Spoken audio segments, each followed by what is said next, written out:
প্রায় 50% মতো বলেছে তারা হা ভোট দিবে। আওয়ামী লীগের অর্ধেক মানুষ বলেছে তারা অর্ধেক ভোটার বলেছে তারা হা ভোট দিবে, which is very surprising। যদি হা ভোট জিতে যায় সংবিধানে বিসমিল্লাহ থাকবে না।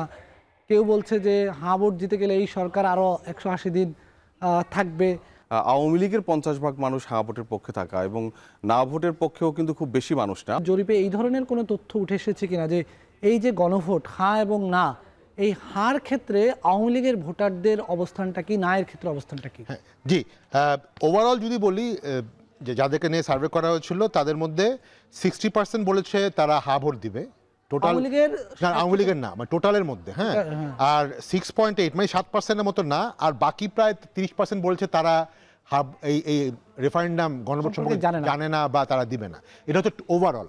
আর আমি যদি শুধু আওয়ামী লীগেরটার মধ্যে ভাগ করি, ইন্টারেস্টিংলি আওয়ামী লীগের মধ্যে 49% বলেছে যারা আওয়ামী লীগ সাপোর্ট করে, তাদের মধ্যে 49% প্রায় 50%-এর মতো বলেছে তারা হা ভোট দিবে। আওয়ামী লীগের অর্ধেক মানুষ বলেছে তারা অর্ধেক ভোটার বলেছে তারা হা ভোট দিবে, which is very surprising। and also প্রায় 10%-এর মতো বা 11%-এর মতো লোক বলেছে তারা না দিবে, এবং প্রায় 40%-এর মতো বলেছে যে তারা এটা সম্পর্কে জানে না বা তারা এখনো ডিসিশন নেয়নি। না ভোটের ইয়েটা কত বলছিলেন হারটা? হা হচ্ছে আওয়ামী লীগের মধ্যে হা হচ্ছে 49% আর না হচ্ছে 11%। তাহলে তো আওয়ামী লীগের মধ্যেই হা এবং না ব্যবধানটা অনেক বেশি।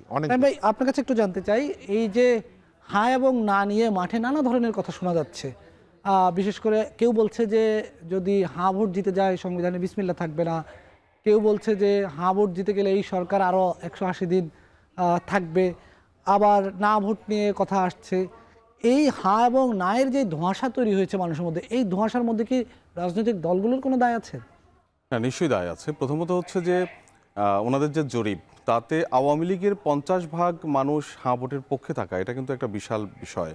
আপনি অনেক ধোঁয়াশা থাকুক, সেই ধোঁয়াশার মধ্যে আওয়ামী লীগের 50% মানুষ হ্যাঁ ভোটের পক্ষে থাকা এবং না ভোটের পক্ষেও কিন্তু খুব বেশি মানুষ না। অনেকে আছে যে এখন হয়তো কনফিউশনে আছে।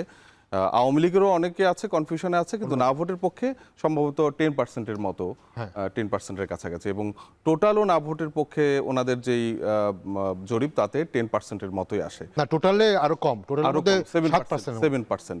তো তার মানে হচ্ছে যে হ্যাঁ ভোটের পক্ষে কিন্তু বড় জনগোষ্ঠীটা আছে, 60%-এর বেশি বড় জনগোষ্ঠী। তার মধ্যে 50%-এর বেশি আওয়ামী লীগ হ্যাঁ ভোটের পক্ষে, তা ওনাদের জরিপ অনুযায়ী। এবং আমি বাকি দলভেদে জরিপ যেটা দেখলাম যে বিএনপিও প্রায় 65%-এর বেশি বিএনপির লোকজন হ্যাঁ ভোটের পক্ষে, এবং জামাতের হয়তো 67 বা 67 জামাত এনসিপি, সরি 77 জামাতের মধ্যেও কি না ভোট?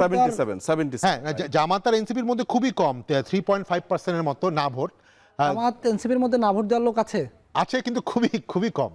বিএনপির মধ্যে কিন্তু প্রায় 9% না ভোট। তাতে আমার কাছে মনে হচ্ছে যে এখানে আসলে ওনাদের যেই পরিসংখ্যান বা গবেষণা বা জরিপ, তাতে হ্যাঁ ভোটের এখানে জয়ের ব্যাপারে কোনো কনফিউশন নাই। হ্যাঁ ভোটই জয় পাচ্ছে। একটা নির্দিষ্ট জনগোষ্ঠী আছে, তারা হয়তো এখনো কনফিউশনে আছে, এখনো হয়তো বুঝে উঠছে না। আপনি যেটা বলছেন যে এই যে না বুঝে ওঠার কারণে রাজনৈতিক দায় আছে, রাজনৈতিক দায় তো অবশ্যই আছে। প্রথমত হচ্ছে যে এই এখনকার যে হ্যাঁ ভোট না ভোট হচ্ছে, এটা কিন্তু একটা সরল প্রশ্নে হচ্ছে না। আগের যে হ্যাঁ ভোট না ভোটগুলো হয়েছিল সরল একটা প্রশ্নে হচ্ছে যে আপনি অমুককে রাষ্ট্রপতি মানেন না, কিংবা আপনি সংসদীয় পদ্ধতি চান না, রাষ্ট্রপতি শাসিত পদ্ধতি চান। এগুলো খুবই একেবারে সরল প্রশ্ন ছিল। এই সরল প্রশ্নের আনসার দেওয়া খুবই সহজ ছিল। কিন্তু এবারের এই হ্যাঁ না ভোটের যে ব্যবস্থা, অর্থাৎ জুলাই সনদের ব্যবস্থার জন্য কিন্তু 8 মাস কিন্তু ঐকমত্য কমিশন কাজ করেছে, এবং তার আগে বিভিন্ন সংস্কার কমিশনগুলো কাজ করেছে। তো এবারের কিন্তু বিষয়বস্তুটা বড়, 4টা প্রশ্ন সেখানে আছে। এই 4টা প্রশ্ন একটা আনসার দিয়ে আপনাকে দিতে হচ্ছে। তো এই 4টা প্রশ্ন হয়তো সবাই বুঝবে না, বিশেষ করে সংবিধানের বিষয়গুলো সবার পক্ষে বুঝে ওঠা সম্ভব নয়। এখন আপনি যতই বলেন সরকার প্রচার প্রচারণা করছে কি করছে না, সরকার করতে পারে কি পারে না, সেটা তো ভিন্ন প্রশ্ন।